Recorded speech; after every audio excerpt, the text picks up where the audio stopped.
بیٹی کا پیمبر کو پرسا یوں دیا جائے، اطراف مدینہ تک آواز بکا جائے، بیٹی کا پیمبر کو پرسا یوں دیا جائے، اطراف مدینہ تک آواز بکا جائے۔ من الشیطان الرجیم، بسم اللہ الرحمن الرحیم،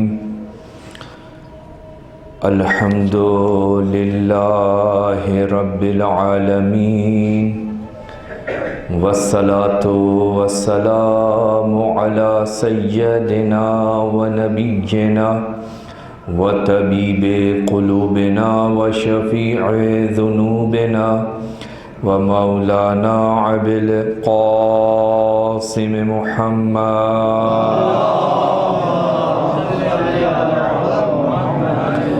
وعلی اہل بیتہ الطیبین الطاہرین المعصومین المظلومین، لا سیما فاطمۃ الزہرا سلام اللہ علیہا، ولعنۃ الدائمۃ علی اعدائہم اجمعین من یومنا الی قیام یوم الدین۔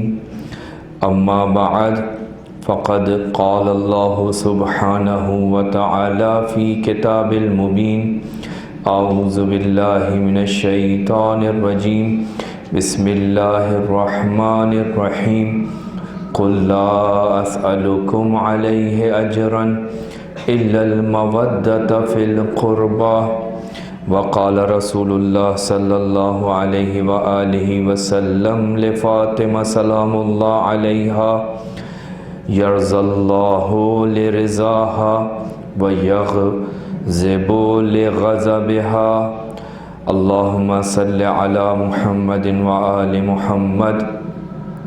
السلام علیکہ یا فاطمۃ الزہرا، السلام علیکہ یا ممتحنۃ امتحنک اللہ الذی خلقک قبل ان یخلقک فوجدک لما امتحنک صابرا، وزعمنا لک اولیاء ومصدقون وصابرون لکل ما آتانا بہ ابوک صلی اللہ علیہ وآلہ وعطا بہ وصیہ، فإنا نسألک ان کنا صدقناک الا الحقتنا بتصدیقنا لہما لنبشر انفسنا بأننا قد طہرنا بولایتک۔ صلوات پڑھنا۔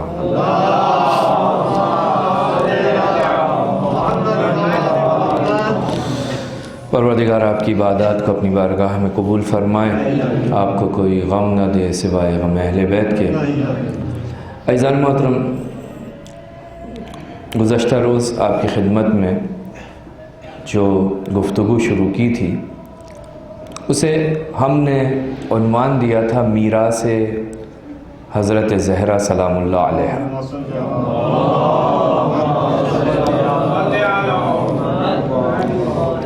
اور آپ کی خدمت میں عرض کیا کہ یہ وہ میراث ہے جو آپ تک پہنچی ہے۔ دو طرح کی میراث جو ہم نے تقسیم کی، زیارت وارثہ اسی باب سے ہے۔ زیارت وارثہ میں آپ کیا کہتے ہیں؟ امام حسین وارث ہیں آدم کے۔ کون سی زمین، کون سی جائیداد، کون سا گھر، کون سا زیور؟ یقیناً ہر آدمی کہے گا کہ نہیں، آدم سے کوئی ایسی چیز امام حسین کو نہیں ملی۔ تو کیا ملا؟ آدم سے کچھ اور ملا۔ جو ملا ہے اسے ہم کہتے ہیں مانوی میراث۔ وہ مادی میراث نہیں تھی، وہ کوئی دنیاوی چیز نہیں تھی، وہ خلافت الہیہ تھی۔ وہ مقام تھا کہ جو آدم کے پاس بھی تھا اور پھر آدم سے ہوتا ہوا سید الشہداء تک پہنچا۔ لہٰذا ہم نے کہا کہ یہ مادی میراث نہیں ہے، یہ مانوی میراث ہے۔ تو کل اسی نقطے کو لیتے ہوئے ہم نے اپنی گفتگو آگے بڑھائی کہ سیدہ بھی اپنے بعد میراث چھوڑ کے گئیں، اور بعض لوگوں نے مجبور کیا تو جناب سیدہ نے اس مادی میراث کا بھی جا کر تقاضا کیا،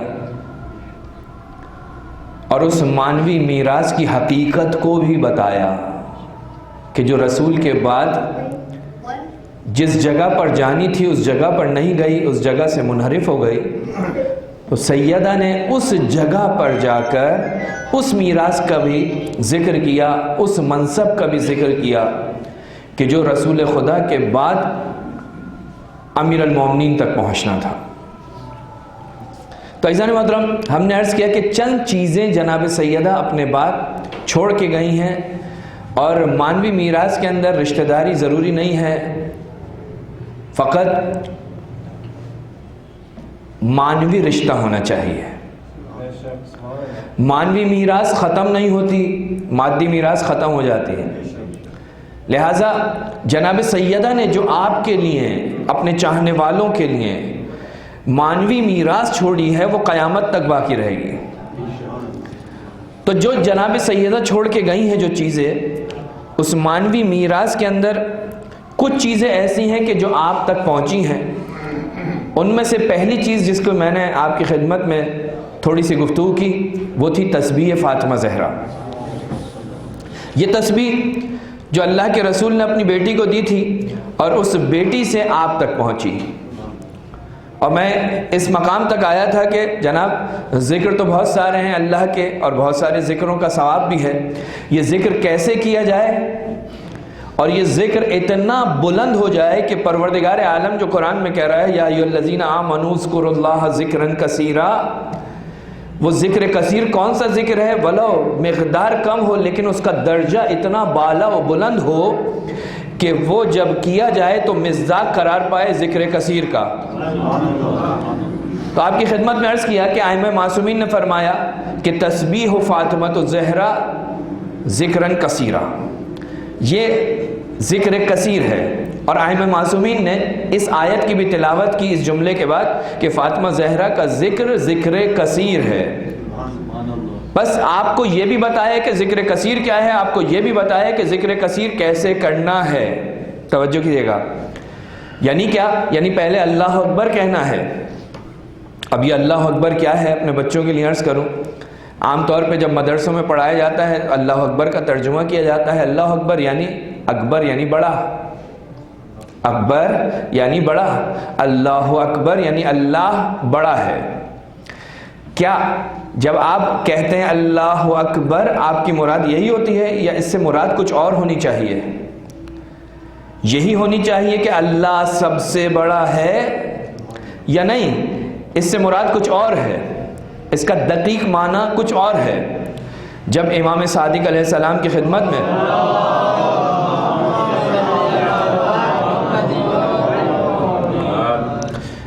جب امام کی خدمت میں آ کر ایک شخص پہنچا تو امام نے بتایا کہ یہ عاجزی کا ذکر ہے۔ یہ ذکر جب آپ کہتے ہیں نا، جب آپ سامنے والے کو کہتے ہیں آپ بڑے ہیں تو مجھ سے بڑے ہیں، آپ قابل احترام ہیں، تو آپ بتاتے ہیں کہ میں بہت ناچیز ہوں آپ کے سامنے۔ جب آپ نے کہہ دیا اللہ اکبر تو اس کا مطلب یہ ہے کہ آپ نے اپنی عاجزی کا اعلان کیا۔ اللہ اکبر کے ساتھ جو آپ کے وجود کے اندر جو تصور آنا چاہیے وہ یہ کہ وہ سب سے بڑا ہے، میں سب سے حقیر ہوں، میں فقیر ہوں، میں پست ہوں۔ ائمہ معصومین کی دعائیں دیکھیے نا، الہی عبیدک بفنائک، عبد بھی نہیں کہا، عبید، یعنی ایک ہوتا ہے بندہ اور ایک ہوتا ہے حقیر بندہ۔ چوتھے امام جب سجدے میں جا رہے ہیں تو کیا کہتے ہیں؟ الہی عبیدک، پروردگارہ میں تیرا حقیر بندہ، مسکینوں کا مسکین بندہ، فقیروں کا میں تیرا فقیر بندہ، تجھ پہ فنا ہو جائے۔ تو عزیزان محترم، جب آپ نے اللہ اکبر کہا تو آپ نے اپنی عاجزی کا اقرار کیا، اعتراف کیا۔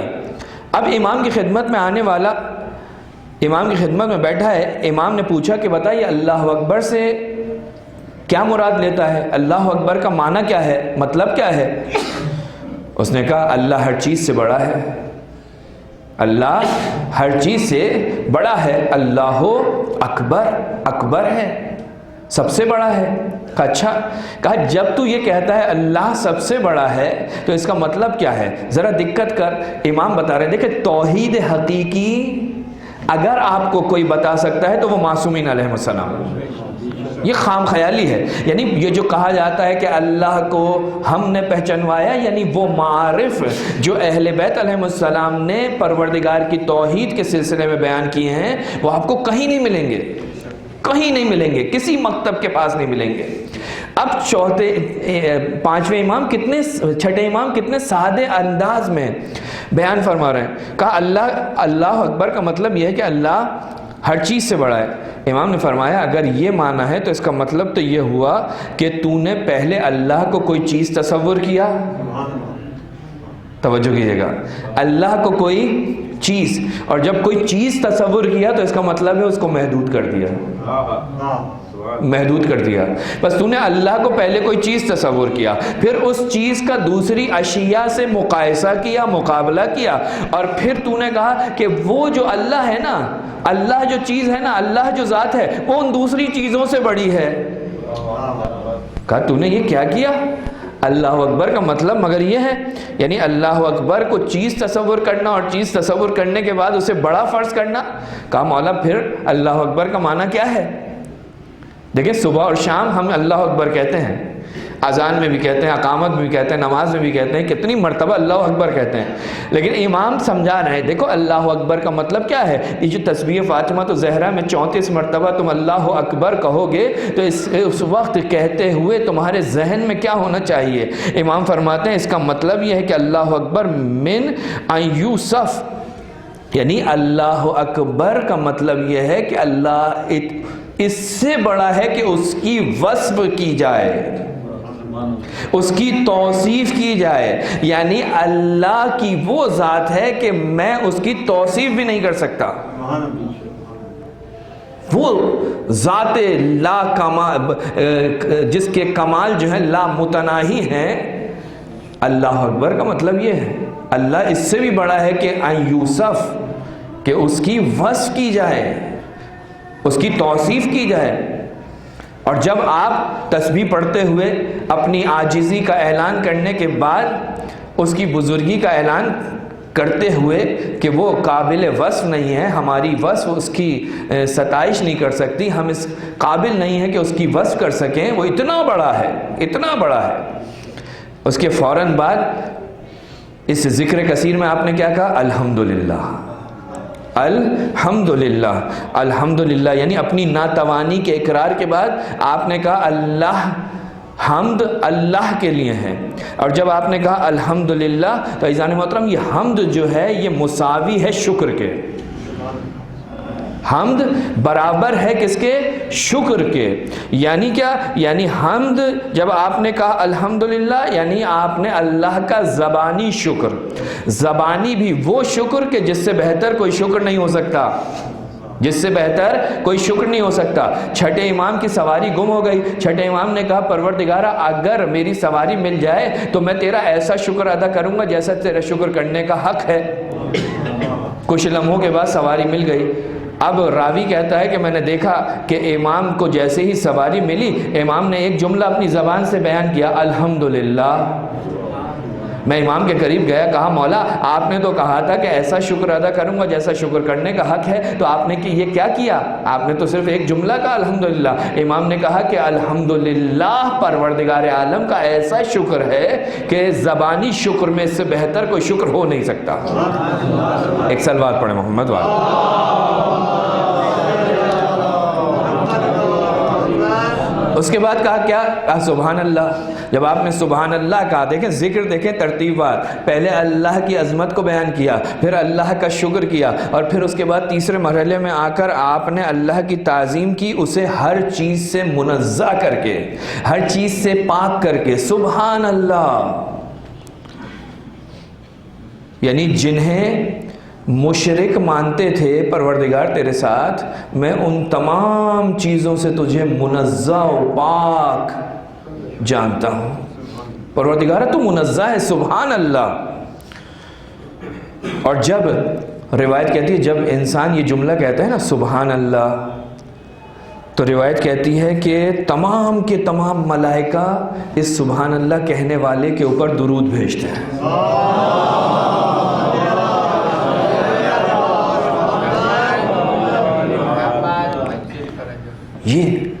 یہ میراث جناب سیدہ۔ اسی طرح میراث سیدہ کے اندر جو اور چیزیں ہیں وہ کیا ہیں؟ مثلاً آپ کی خدمت میں نے عرض کیا تھا کہ سیدہ جو میراث دے کر جا رہی ہیں، اس میراث کے اندر تسبیح کے بعد ہمارے پاس روایات ہیں۔ جناب سیدہ کی روایات جو آپ تک پہنچی ہیں وہ میراث جناب سیدہ ہیں جو آپ کو ملی ہیں۔ اب ان احادیث کو اگر آپ دیکھیں تو احادیث اگرچہ تعداد 522 احادیث کے قریب ہے، 522، لیکن ان حدیثوں کے اندر کیسی کیسی حدیثیں ہیں؟ سبحان اللہ۔ ان حدیثوں میں کیسی کیسی حدیثیں ہیں؟ یعنی تربیتی حدیث اس کے اندر موجود ہے، جناب زہرا آپ کو کیسا دیکھنا چاہتی ہیں وہ اس کے اندر موجود ہے، جناب زہرا کو اس دنیا کے اندر کیا پسند تھا جناب زہرا نے آپ کو بتا دیا۔ فاطمہ آپ کے لیے اسوہ حسنہ ہے نا، آپ کے لیے آئیڈیل ہے نا۔ آپ تو کیا، میں اور کیا، ہمارے وقت کا امام کہتا ہے لی فی ابنت رسول اللہ اسوۃ حسنہ، میرے لیے میرے جد رسول خدا کی بیٹی اسوہ حسنہ ہے۔ یعنی جس ذات کو رسول خدا اسوہ حسنہ کہیں تو ہم کیا کہیں گے؟ تو عزیزان محترم، اب جناب سیدہ کی جو احادیث ہیں یہ کیا ہیں؟ میراث جو آپ تک پہنچی۔ تسبیح فاطمہ زہرا میراث آپ تک پہنچی، خطبہ فدق میراث آپ تک پہنچا۔ تیسری چیز میں عرض کر رہا ہوں احادیث۔ اب اس احادیث کے اندر اگر ہم دیکھیں تو مختلف قسم کی حدیثیں ہیں۔ ایک حدیث وہ ہے جسے آپ کہتے ہیں حدیث قصہ، ایک حدیث وہ ہے جسے آپ کہتے ہیں حدیث قصہ، اور میں نے پہلے بھی عرض کیا تھا کہ اس کی عظمت عجیب عظمت ہے۔ اس کے بارے میں جو علماء نے لکھا ہے، بڑے بڑے مجتہدین جو اس حدیث کے بارے میں لکھتے ہیں، اور خود میں نے شاید پہلی گفتگو کے اندر پہلی تقریر میں عرض کیا تھا کہ یہ جس آیت کا شان نزول ہے، اس آیت کو ائمہ معصومین نے مختلف جگہوں پر پڑھا ہے۔ اپنی فضیلت کو جب بیان کیا ہے تو اس آیہ تطہیر کو پڑھا ہے۔ یہ شان نزول ہے اسی سلسلے کا۔ تو حدیث قصہ اس میں موجود ہے۔ اسی طرح سے اس کے اندر دوسری احادیث، مثلا حدیث قصہ۔ اب یہ حدیث قصہ کو اگر آپ دیکھیں تو حدیث قصہ کے اندر 3 جملے تو ایسے ہیں کہ جن کو پڑھنے کے بعد خود ہی حدیث قصہ کی عظمت کا اندازہ ہو جاتا ہے۔ اس حدیث قصہ پڑھنے کا فائدہ کیا ہے؟ یعنی یہ حدیث معجزہ ہے، یہ معجزہ ہے آپ لوگوں کے پاس۔ کوئی بھی مشکل ہو، کوئی بھی پریشانی ہو، اس حدیث کا ورد کرو۔ اولاد نہیں ہے پابندی سے اس حدیث کا اپنے گھر کے اندر ورد کرو، پروردگار تمہیں اولاد دے گا۔ تمہارے رزق میں کمی ہے، اولاد دے گا۔ مصیبتوں پریشانیوں میں گھرے ہوئے ہو، اس حدیث کی تلاوت کرو، پروردگار تمہاری مشکلات کو آسان کر دے گا۔ یہ مجرب احادیث میں سے ہے۔ لہٰذا یہ میری اصطلاح ہے کہ حدیث یہ معجزہ آور ہے، انسان کی پریشانیوں کو ختم کرتی ہے۔ اسی حدیث کی عظمت، ایک عظمت یہ ہے کہ جب آپ اس حدیث کو پڑھتے ہیں تو رحمتوں کا نزول ہوتا ہے۔ سبحان اللہ، کہ میں نہیں کہہ رہا، خود اس حدیث کے جملے ہیں۔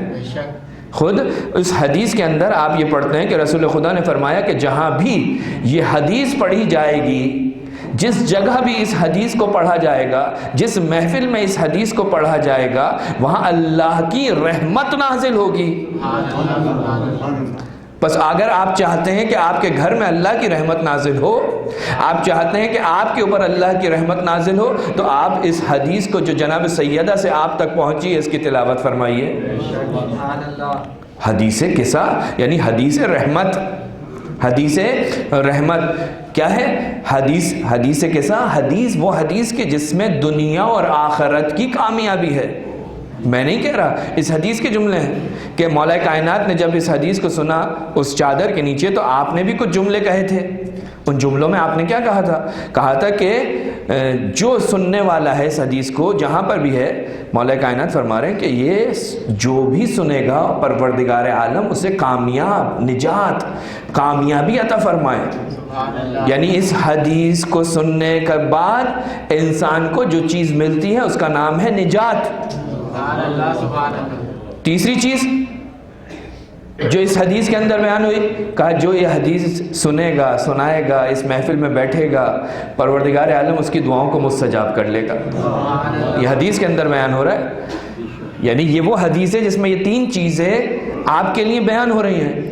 آپ اس حدیث میں بیٹھے، آپ نے اس حدیث کو سنا، خوب دعاؤں کی قبولیت کی ایک شرط کیا ہے؟ اہل بیت کے سامنے تسلیم ہونا۔ آپ نے سنا حدیث قصہ پڑھی جا رہی ہے، کون سی حدیث؟ کہا وہ حدیث جو جناب سیدہ کے گھر میں بیان ہوئی تھی، جس میں پروردگار عالم نے ملائکہ کو بھی اجازت دی ہے مانگنے کے بعد، لیکن رسول خدا نے کسی کو آنے کی اجازت نہیں دی۔ ازواج سے کہا تم حق پر ہو۔ ام سلمہ نے جب کہا کہ اے اللہ کے نبی میں بھی اس حدیث میں داخل، اس چادر میں داخل ہو جاؤں، تو اللہ کے نبی نے کہا اے ام سلمہ تم حق پر ہو، تم حق پر ہو۔ وہ چادر کے جس کے اندر یہ انوار خمسہ کے آنے کے بعد جبرائیل جیسا مقرب اللہ کا فرشتہ پہچان نہیں کر سکا کہ اس چادر کے نیچے کون ہے، وہ فرشتہ جو بار بار اس گھر کے اندر آتا تھا، جو رسول کو پہچانتا تھا، جو علی کو پہچانتا تھا، جو فاطمہ کی معرفت رکھتا تھا، لیکن جب یہ سارے کے سارے انوار ایک ہی جگہ پر جمع ہوئے تو اب جبرائیل جیسا ملک یہ پہچان نہیں سکتا کہ اس چادر کے نیچے یہ 5 نور کون سے ہیں۔ یہی سے سمجھ میں آتا ہے کہ رسول خدا نے جو فرمایا تھا کہ ہم سارے کے سارے ایک ہی نور ہیں، کلنا نور محمد ہیں، یہ سارے کے سارے نور محمد ہیں، دکھائی 5 دیتے ہیں لیکن واحد ہے، ایک ہے۔ لہذا جبرائیل جیسا فرشتہ سوال کرتا ہے پروردگارہ یہ چادر کے نیچے کون ہے؟ تو عزیزان محترم عاجزی، جب آپ نے سنا حدیث قصہ ہو رہی ہے، ذکر اہل بیت ہو رہا ہے، آپ نے عاجزی کا اقرار کیا، آپ نے توسل کیا، آپ اس مقام پر بیٹھ گئے۔ حدیث قصہ پڑھنے والا اس بات کا اعتراف کرتا ہے، اس بات کا اعتراف کرتا ہے کہ پروردگارہ میں ان مقرب ہستیوں کے ذریعے تجھ سے توسل کر رہا ہوں، تجھ سے توسل کر رہا ہوں۔ بس جب انسان اہل بیت کے ذریعے پروردگار عالم کی بارگاہ میں جاتا ہے تو پروردگار عالم اس کی دعاؤں کو قبول کر لیتا ہے۔ ایک صلوات پڑھیں محمد والے۔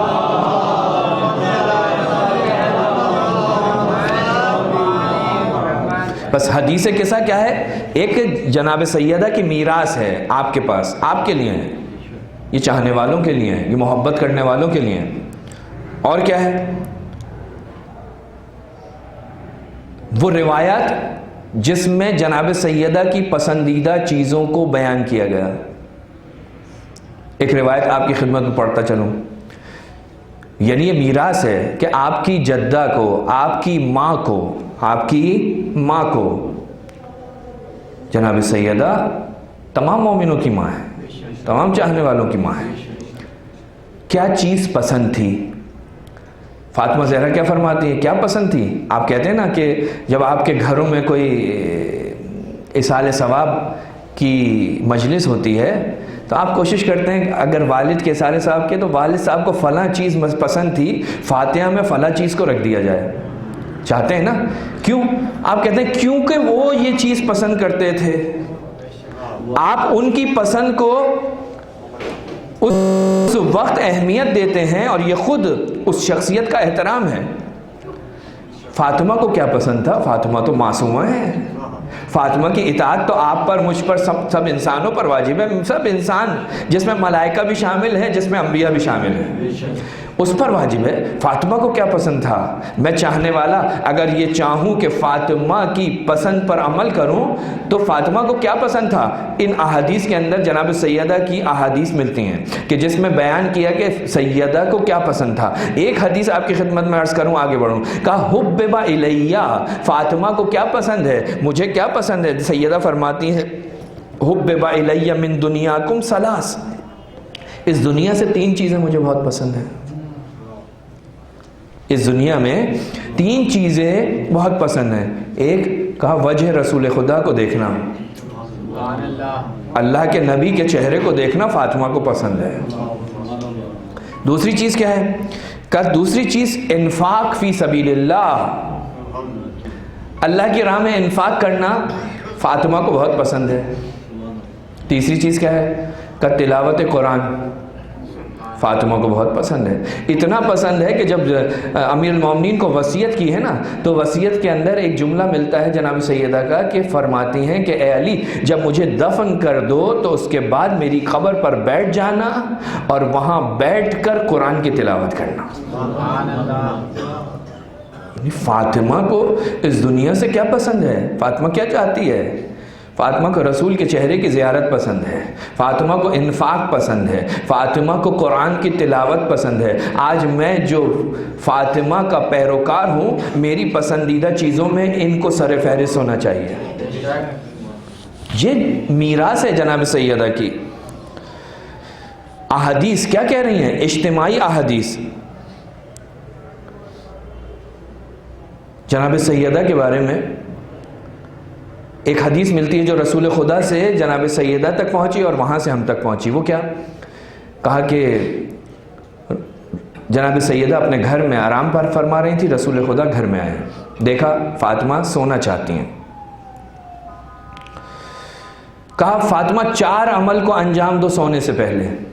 کہاں سے آ رہی ہے؟ فاطمہ سے آ رہی ہے آپ تک، توجہ کیجئے گا، میراث ہے یہ حدیث جو رسول خدا سے سیدہ تک آئی اور سیدہ سے آپ کو مل رہی ہے، میراث فاطمہ۔ کہا 4 چیزیں سونے سے پہلے انجام دو۔ کہا بابا کیا چیزیں انجام دوں؟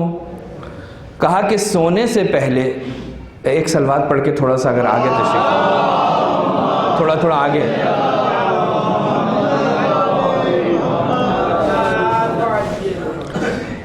ایک مرتبہ پھر مل کے سلوات پڑھو۔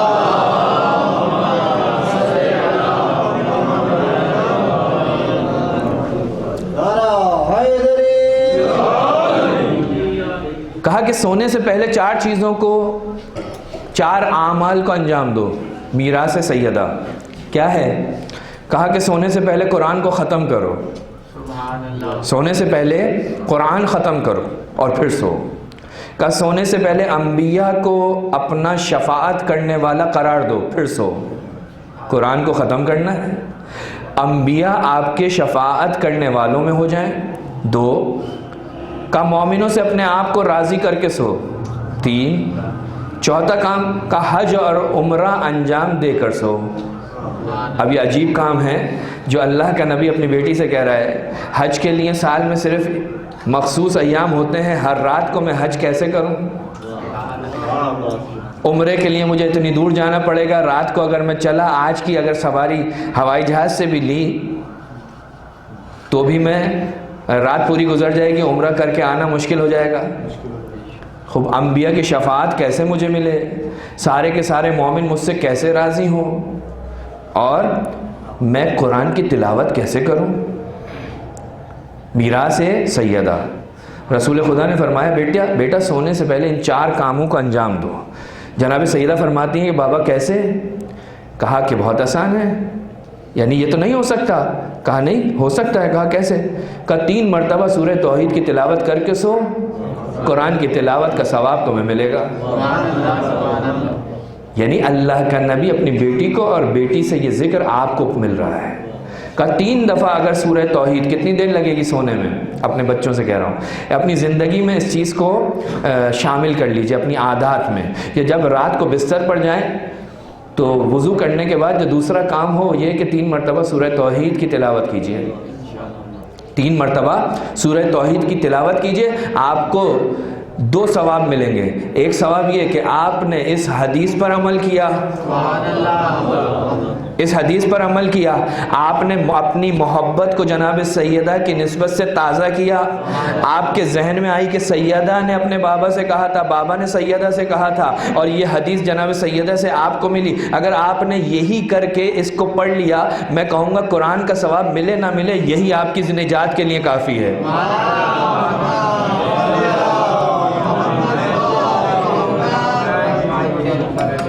اگر کوئی ہر رات جناب سیدہ کو یاد کر کے اپنے بستر پہ جائے اور سونے کی حالت میں جائے تو اس سے بڑھ کے اور کیا ہو سکتا ہے؟ بس کہا بیٹا 3 مرتبہ سورہ توحید کی تلاوت کرو قرآن کی، تلاوت کا ثواب. کہ بابا انبیاء کو کیسے راضی کیا جائے؟ کہ مجھ پر اور انبیاء پر اس طرح سے صلوات بھیجو، اللہم صلی علی محمد و آل محمد و علی جمیع الانبیاء والمرسلین. کہ رات کو سوتے وقت ایک مرتبہ اس طرح سے صلوات بھیج دو، اللہم صلی علی محمد و آل محمد و علی جمیع الانبیاء والمرسلین. کا سارے کے سارے انبیاء تمہاری شفاعت کریں گے. تیسری چیز کہا بابا مومنوں کو اپنے ساتھ کیسے راضی کیا جائے؟ ایک بڑا مرحلہ ہے. مومنوں کا راضی ہونا ایک بہت اہم چیز ہے. یہ اس وقت پتہ چلتا ہے کہ جب انسان قبر میں جاتا ہے. راضی کرنا ہے. کہا کیسے؟ کہا راضی کرنے کا ایک طریقہ جو رسول خدا فرما رہے ہیں، کہا ان کے لیے استغفار کرو، ان کے لیے استغفار کرو. کیسے؟ کہ اللہم اغفر للمؤمنین والمؤمنات. نماز جنازہ میں آپ پڑھتے ہیں نا، چھوٹا سا جملہ ہے، اللہم اغفر للمؤمنین والمؤمنات. ایک مرتبہ تم یہ کہہ دو، یہ جملہ اپنی زبان سے ادا کر دو، تم نے مومنوں کو اپنے آپ سے راضی کر لیا. اور چوتھا کہا بابا حج اور عمرہ. کہا حج اور عمرے کے لیے فقط ایک ذکر اپنی زبان پر جاری کرو، پروردگار تمہارے نامہ اعمال میں حج اور عمرے کا ثواب لکھے گا. کہا بابا وہ کون سا ذکر ہے؟ کہا سبحان اللہ والحمد للہ ولا الہ الا اللہ واللہ اکبر. 4 چیزیں ہو گئیں. بس سورہ توحید کی 3 مرتبہ تلاوت. دوسری چیز صلوات علی جمیع الانبیاء والمرسلین. تیسرا استغفار مومنوں کے لیے، اللہم اغفر للمؤمنین والمؤمنات. اور چوتھا کہا سبحان اللہ والحمد للہ ولا الہ الا اللہ واللہ اکبر، جسے آپ تسبیحات 4 کہتے ہیں. ایک مرتبہ اگر تم نے یہ کہہ دیا رات کو سوتے وقت اپنے بستر پر لیٹ کر، تو پروردگار عالم تمہارے نامہ اعمال میں حج اور عمرے کا ثواب لکھے گا. یہ کہاں سے آیا آپ کے پاس؟ یہ کہاں سے آ رہا ہے؟ یہ میراث سیدہ ہے. وقت نہیں ہے. ایک اشارہ کروں، کل انشاءاللہ اس کو آگے بڑھاؤں گا. ایک حدیث ہے جس میں جناب سیدہ نے ہمسایوں کے بارے میں گفتگو کی. ہمسایوں کے بارے میں، یعنی ہمسائے کا آپ پر کیا حق ہے. بیوی فرماتی ہیں، اور وہ حدیث کا جو ابتدائی ٹکڑا ہے میں صرف وہ آپ کی خدمت میں عرض کروں کہ ایک شخص آیا جناب سیدہ کے پاس. توجہ کیجئے گا، یہ زمانہ کون سا ہے؟ رسول خدا کی رحلت ہو گئی ہے، اور رسول خدا کی رحلت کے بعد جو مصیبتیں آئی ہیں ان میں سے ایک بہت بڑی مصیبت جو مسلمانوں پر آئی تھی وہ یہ تھی کہ حدیث لکھنے کا سلسلہ ختم ہو گیا تھا. حدیث کی جمع آوری پر پابندی، یہاں تک کہ احادیث کو جمع کر کے ان کو آگ لگایا جا رہا تھا. یہ ایک بہت بڑی مصیبت تھی. وہ جملہ، وہ شعار جو آپ کی ذہنوں کے اندر موجود ہے کہ اللہ ہمارے لیے کافی ہے، جب یہ نعرہ آیا تو احادیث کی کیا ضرورت ہے؟ کہا یہ قرآن کے ساتھ مل جائے گی، لوگوں کی توجہ کم ہوگی. مجھے نہیں معلوم، اللہ کا نبی کہتا ہے میں تمہارے لیے سنت چھوڑ کے جا رہا ہوں، لیکن کوئی اس سے زیادہ، اس نبی سے زیادہ دلسوز آ کر کہتا ہے کہ حدیث کو ہٹا دو. نہیں معلوم کیا ہے. بہرحال تو یہ ایک مصیبت تھی مسلمانوں پہ. اس مصیبت کا اثر کب دکھائی دیا؟ اس وقت دکھائی دیا کہ جب اس مسئلے سے پابندی ہٹی. جب پابندی ہٹی تو اب پابندی ہٹانے والے نے کہا اب حدیثیں کہاں سے لے کر آئیں؟ بالآخر 100 سال کا زمانہ گزر گیا، کیا کیا جائے؟ کہا کہ جس کے پاس بھی حدیث رسول ہوگی اس کو ہم اتنے پیسے دیں گے. اب جب پیسے کا مسئلہ بیچ میں آیا تو ہر قسم کی حدیث رسول کی حدیث بن گئی، فیکٹریاں لگ گئیں. تو یہ کیا ہوا؟ اس کا نقصان اس وقت ظاہر ہوا. لہٰذا آج مسلمان پریشان ہیں. اتنی زحمت کرنی پڑتی ہے حدیث کے اندر کہ بھائی یہ حدیث صحیح ہے یا صحیح نہیں ہے. یہ کیا ہے؟ یہ اسی چیز کا اثر تھا. اس زمانے میں کہ جب حدیث کو بند کر دیا گیا لکھنا، رسول کی حدیث کوئی نقل نہیں کر سکتا، اصحاب رسول کو سزائیں ملی ہیں. اصحاب رسول کو حدیث نقل کرنے کی وجہ سے سزاؤں کا سامنا کرنا پڑا۔ جناب سیدہ کے پاس ایک شخص آیا، ابن مسعود سے روایت ہے کہ جاء رجل الی فاطمہ سلام اللہ علیہا فقال یا ابنۃ رسول اللہ هل ترک رسول اللہ صلی اللہ علیہ وسلم عندک شیئا تطرفینی فقالت یا جاریہ ہات تلک الجریدہ فتطلبتها فلم تجدها۔ یہ جملہ میں صرف آپ کے لیے ترجمہ کرنا چاہتا ہوں۔ ایک شخص آیا، کہا کہ اے رسول کی بیٹی، کیا آپ کے پاس رسول کی کوئی چیز موجود ہے، رسول کی کوئی حدیث موجود ہے؟ یعنی حالات ایسے ہو گئے کہ اب ڈھونڈنے سے رسول کی حدیث نہیں مل رہی، اور یقیناً اگر حدیث رسول سب سے زیادہ بہتر انداز میں کوئی بیان کر سکتا ہے تو وہ گھر میں رہنے والی بیٹی، جس نے مکے میں بھی اپنے بابا کو دیکھا، جس نے مدینے میں بھی اپنے بابا کو دیکھا، جس کی آغوش میں اس کے بابا کی جان نکلی، اس سے بہتر کون بتا سکتا ہے؟ جناب سیدہ نے کہا کہ ہاں، اپنی کنیز کو بلایا۔ دیکھیں وہ زمانہ کہ جب حدیث نقل کرنے پر پابندی۔ جناب سیدہ نے اپنی کنیز کو بلایا، کہا کہ جاؤ وہ جو رسالہ ہے، وہ جو جریدہ ہے، وہ جو کتاب ہے، اس کو لے کر آؤ۔ وہ گئی، اسے کتاب نہیں ملی، روایت کہہ رہی ہے اس نے ڈھونڈی لیکن اسے نہیں ملی۔ حدیث رسول کی اہمیت جناب سیدہ کی نگاہ میں کتنی زیادہ ہے؟ جناب سیدہ فرماتی ہیں کہ فقالت ویحک اطلبیہا، اس کو ڈھونڈو جا کے، اس جریدے کو، اس کتاب کو لے کر آؤ۔ اگلا جملہ سنیے گا، فرمایا کہ فَإِنَّهَا تَعْدِلُ عِنْدِي حَسَنًا وَحُسَيْنًا، کہا اس حدیث کی اہمیت میرے نزدیک ویسی ہی ہے جیسی حسن و حسین کی اہمیت۔ حدیث رسول کی اہمیت سیدہ بیان کر رہی ہیں، کون بیان کر سکتا ہے؟ رسول کی میراث کی کون محافظ ہے؟ جناب سیدہ۔ آج فاطمہ اس میراث کو ہم تک پہنچا رہی ہیں، یہ فاطمہ کی میراث ہے۔ فرمایا اس کو ڈھونڈو، تمہیں نہیں معلوم اس کی اہمیت کیا ہے، اس کا مقام کیا ہے؟ فَإِنَّهَا تَعْدِلُ، وہ مساوی ہے، معادل ہے، کس کے؟ حسن و حسین کے۔ اور پھر وہ لے کر آئی اور بیوی نے وہ حدیث سنائی۔ انشاءاللہ کل اگر توفیق ہوئی تو آپ کی خدمت میں گفتگو کو آگے بڑھاؤں گا۔ تو یہ وہ بیوی ہے کہ جس نے میراث رسول کی حفاظت کی ہے، جس نے امامت کی حفاظت کی ہے۔ معصومین کی فہرست میں یہ وہ واحد معصومہ ہے کہ جس کی جان امامت کے دفاع میں، جس کی شہادت امامت کے دفاع میں ہوئی۔ کسی بھی معصوم کی شہادت امامت کے دفاع میں نہیں ہوئی، توجہ ہے نا، کسی بھی معصوم کی امامت امامت کے دفاع میں نہیں ہوئی۔ معصوموں کی فہرست میں یہ واحد معصومہ ہے کہ جس نے اپنی جان دی، انہا صدیقۃ شہیدہ۔ ساتویں امام فرماتے ہیں میری دادی کون ہے؟ صدیقہ ہے۔ میری دادی کون ہے؟ شہیدہ ہے۔ بابا کے بعد 95 دن اتنا گریا، اتنا گریا۔ میں سوچتا ہوں حضرت نوح کتنا گریا کرنے والے تھے، حضرت آدم نے کتنا گریا کیا، حضرت یعقوب نے کتنا گریا کیا، ابیضت عینا، آنکھیں سفید ہو گئیں۔ حضرت یوسف نے کتنا گریا کیا زندان میں۔ آپ کے چوتھے امام نے 30 سے 35 برس گریا کیا ہے نا۔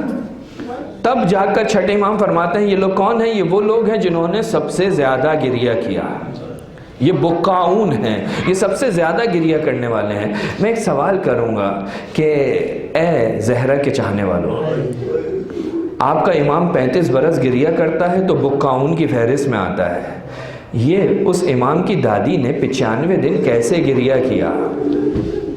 کیسے گریا کیا؟ کہ اس بی بی کے گریہ کے بعد آپ کا چھٹا امام کہتا ہے کہ میری دادی فاطمہ بکاؤن میں سے ایک بکا ہے، گریہ کرنے والوں میں سے ایک گریہ کرنے والی میری دادی ہے۔ 95 دن میں زہرا نے کیا کیا؟ 95 دن میں زہرا نے کیا کیا؟ روایت کہتی ہے ایک مرتبہ امیر المومنین نے جو لباس رسول خدا کے جسم میں اثر پر تھا، جب رسول خدا کو غسل دے رہے تھے تو وہ لباس ایک دن اپنے گھر میں جب اسے نکالا تو اس لباس پر زہرا کی نگاہ پڑی۔ جیسے ہی زہرا نے اپنے بابا کے لباس کو دیکھا ہے نا تو تاریخ کہتی ہے ایک چیخ مار کے غش کھا گئی، زہرا سے برداشت نہیں ہوا، زہرا اپنے بابا کے لباس کو نہ دیکھ سکی ہے۔ مجھے نہیں معلوم، میں کہوں گا بی بی آپ نے اپنے بابا کے صحیح و سالم لباس کو دیکھ کر آپ تحمل نہیں کر سکی، مجھے نہیں معلوم کربلا میں سکینہ نے یا شام میں سکینہ نے یا سکینہ کی پھوپھیوں نے آپ کی بیٹیوں نے جب آپ کے بیٹے کا لباس کو کہ جو جگہ جگہ سے چھنی ہو چکا تھا، ارے جب زینب نے حسین کے لباس کو دیکھا ہوگا تو کس طرح تحمل کیا ہوگا؟